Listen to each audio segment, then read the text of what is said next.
In today's reading, we learn that it is not David who will build a house for God, but it is God who will make a house of David. David has worked so hard. He's gotten the ark back, and now he knows he needs a place to keep it, and he wants to make it the most wonderful temple. But this is no time for temples. So God tells David that he will establish David's house, a dynasty, and that it will last forever. The immediate implication of this lesson is that whatever plans we might have, they always come second to God's plans.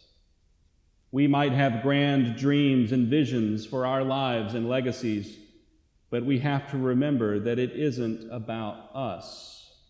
It's about God. Some of you will know that we've been going through cataloging the library in the education building this week. In the process, I came across Helen Raymond's book on the history of Holy Cross.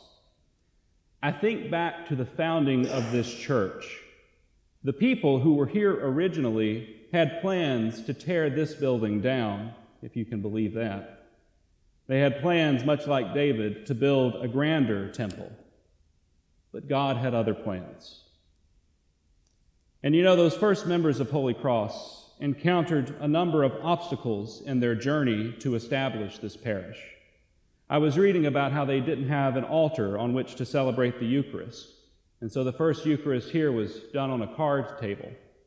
And then they built a temporary altar. They didn't have a pulpit, so they made a temporary pulpit. One person said that the velvet green curtains on the pulpit looked like an elephant's rear end on parade.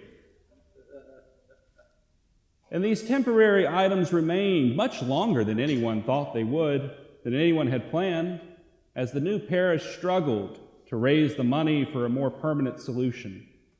But eventually they did. And the old temporary things were put away, and the new permanent ones were put up. This pulpit, that altar, that baptismal font. All of these things are legacies. And if you look closely, you'll see to whom these things are dedicated. I bring all of this up for two reasons.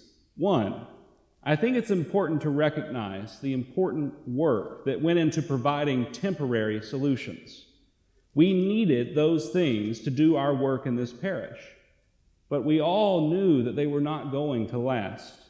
Just as the people of Israel moved the ark around in tents and so forth until King Solomon built the temple. They knew that the tents were not permanent, but that didn't make them less special. They knew, both the early Holy Crossers and the ancient Israelites, that it wasn't so much the things as it was the God in whose service those things were employed. Two, I think it's important to remember that even our supposed permanent solutions are also temporary, just for longer. Solomon built the temple, but it was destroyed. It was rebuilt, and then it was destroyed again. Interestingly and sadly, today is actually Tisha B'Av, which is the anniversary of the destruction of the first and second temples, as well as the beginning of the Holocaust. It is the nature of life that things change.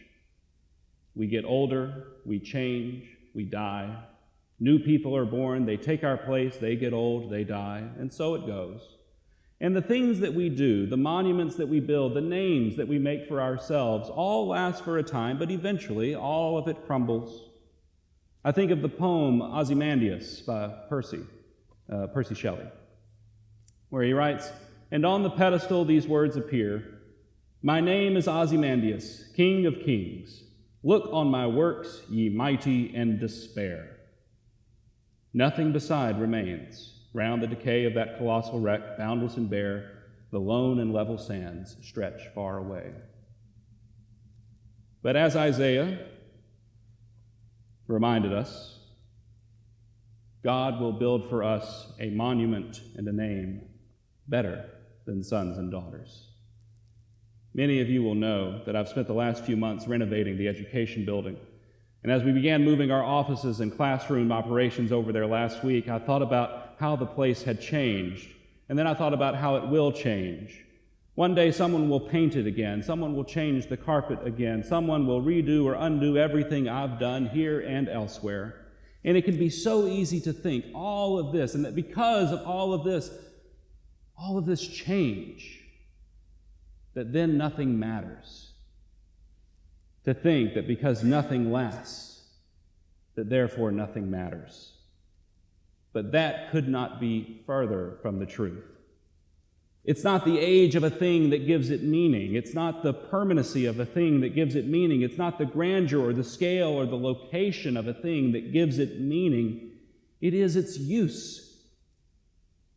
That's what it means to bless or sanctify something, by the way, to set it aside for a particular use. Bread is just bread until it is blessed. Wine is just wine until it is blessed. A church is just a building until it is blessed. This place has special meaning to many people. Yes, it's beautiful. Yes, it's grand. Yes, it's historic. But what makes this place special, what makes this church good, what makes this parish a place worth being, are the people who fill it from generation to generation, and the God they gather here to worship. And so whatever plans we might have, such as my plans for the education building, or someone's past plans for building the sacristy, or someone's future plans for adding on to the property, whatever it might be, we must always, always, always remember that what really matters is whether or not the things we have and the things we use are held and used for the glory of God.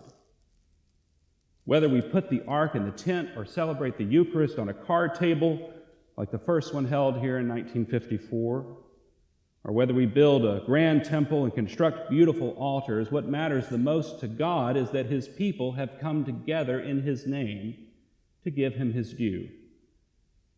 And what should matter to us is that God has chosen us to do so. As St. Paul reminds us, in Christ the whole structure is joined together and grows into a holy temple in the Lord, in whom you also are built together spiritually into a dwelling place of God. We said, let's build a temple, but God said that He's going to build us into a temple. And when our days are fulfilled and we lie down with our ancestors, we will find, as John the Revelator and the prophet Isaiah tell us, that all the world will be a temple, as the glory of God will cover the world as the waters cover the deep.